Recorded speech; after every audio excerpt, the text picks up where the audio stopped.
आज मैले यस्तो प्रोडक्ट किनेको छु जसले दावा गर्छ 5K अल्ट्रा एचडी को गोप्रोको भाइब्स दिन्छ भनेर।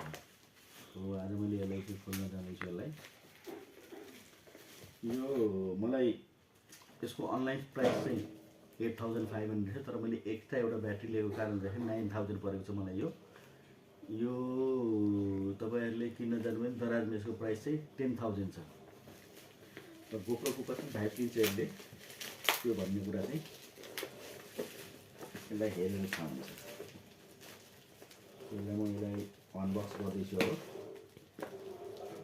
राम्रो प्याकिङ गरेर पठाएको छ मैले पनि। अनलाइनमा चारैतिर यसको प्राइस चाहिँ सेम छ, 8500 मात्र हो।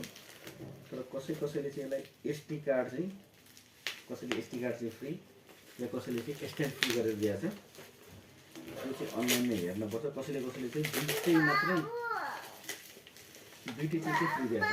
या हजुर ल ओके हो, तिमीलाई दिन्छु म।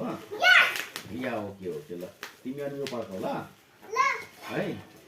मैले यसलाई तिमीलाई दिन्छु। ओके ल यो तिमी पकेट खेल ल है। यो एसडी कार्ड हो बेटा। यसमा यो चाहिँ एसडी कार्ड चाहिँ फ्री दियो यिनीहरूले। तर कसैमा चाहिँ एसडी कार्ड पनि फ्री छ अनि स्ट्याम्प पनि फ्री छ। यो अनलाइनमा पर्चेस गर्दाखेरि चाहिँ तिमी यहाँ बस न बेटा। यतिकोले एक्सेसरिजहरू धेरै छ यसमा। यो चाहिँ मैले एक्स्ट्रा ब्याट्री चाहिँ ल्याएको, त्यही भएर मलाई 500 पऱ्यो। यो ब्याट्री चाहिँ बाहिर किन्न जाँदाखेरि चाहिँ 1000 देखि चाहिँ 1200 पर्छ। सो मैले यिनीहरू कम्पनीबाट किनेको कारणले चाहिँ मलाई 500 मात्रै परेछ। यो अब कतिको कार गर्छ भन्ने कुरा हेरेर मात्रै थाहा हुन्छ। एक्चुअली यो एक्सेसरिजको भित्रै छ, त्यही भएर चाहिँ यो मेरो यो हेलमेटमा फिक्स गर्ने सिज हो। यो कसरी खोल्छ भन्ने चाहिँ पानीमा गएको बेटा। स्विमिङ हो। यसमा के छ भन्दाखेरि हेलमेटमा गर्ने माउन्ट छ। यो हेलमेट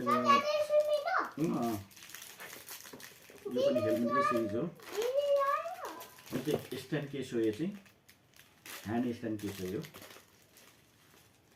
यो चाहिँ सायद टपअप गर्ने केस हो।